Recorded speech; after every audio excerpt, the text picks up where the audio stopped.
ఒకటే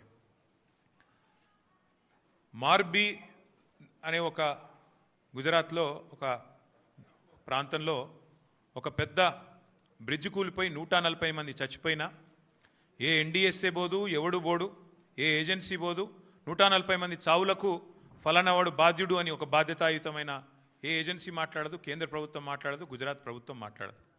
బీహార్లో 4 రోజులకు ఒకసారి ఒక్కొక్క బ్రిడ్జ్ కూలుతున్నా అడిగే నాతుడు లేడు.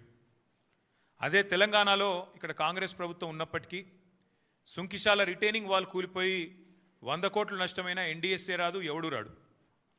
అట్లాగే ఎస్ఎల్బీసీ టన్నల్ వీళ్ళ అవినీతి కమిషన్ల కక్కుర్తితో అది నిజంగా మళ్ళా తిరిగి రివైవ్ చేసే పరిస్థితి ఉందా లేదా అని కూడా సోయి లేకుండా, కనీసం ఆలోచన లేకుండా, ఇంగిత జ్ఞానం లేకుండా పూర్తి స్థాయిలో కుప్పగూలిపోయి 8 మంది చచ్చిపోయి దగ్గర 100 రోజులు దాటిపోయినా ఇప్పటి వరకు ఉత్తమ కుమార్ రెడ్డి మాట్లాడాడు, రేవంత్ రెడ్డి మాట్లాడాడు, కేంద్ర ప్రభుత్వంలో ఉన్న ఒక్క మంత్రి మాట్లాడాడు, ఎవరు బాధ్యత తీసుకున్న మనిషి లేడు.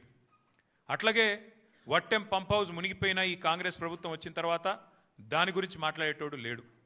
అట్లాగే పెద్దవాగు ఒకసారి కాదు 2 సార్లు కొట్టుకొని పోయిన ప్రాజెక్టు అడిగేవాడు లేదు. కానీ కాళేశ్వరం విషయంలో మాత్రం హరీష్ రావు గారు, కేసీఆర్ గారు 100 సార్లు చెప్పారు.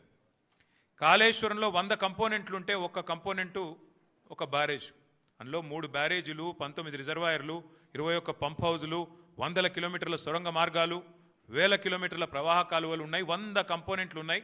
ఆ 100లో ఒకటి మేడిగడ్డ బ్యారేజు. అందులో మొత్తం 371 పిల్లర్లు ఉంటే 3 బ్యారేజీలు కలిపి 2 పిల్లర్లలో ఒక దగ్గర పగులు వచ్చింది.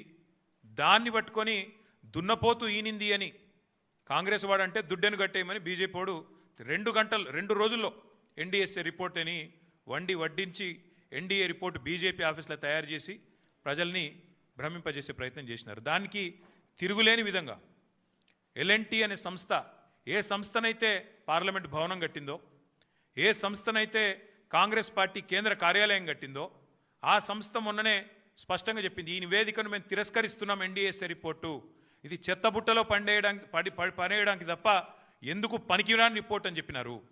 అట్లాగే ఆ సంస్థనే ఏ సంస్థనైతే నేను అడుగుతున్నా రేవంత్ రెడ్డిని, ఏ సంస్థనైతే మేడిగడ్డ బ్యారేజ్ కట్టిందో ఆ సంస్థ నిజంగానే పనికిరాందైతే మరి కాంగ్రెస్ పార్టీ కార్యాలయం కూడా ఆ సంస్థతో ఎందుకు కట్టించినామని నేను అడుగుతా ఉన్నా. కాంగ్రెస్ పార్టీ కార్యాలయం కూడా తెలంగాణకి వెళ్ళిపోయిన మూటలతోనే కట్టిరు, మీరు అందరికి తెలుసు అది. అందుకే మేము అనేది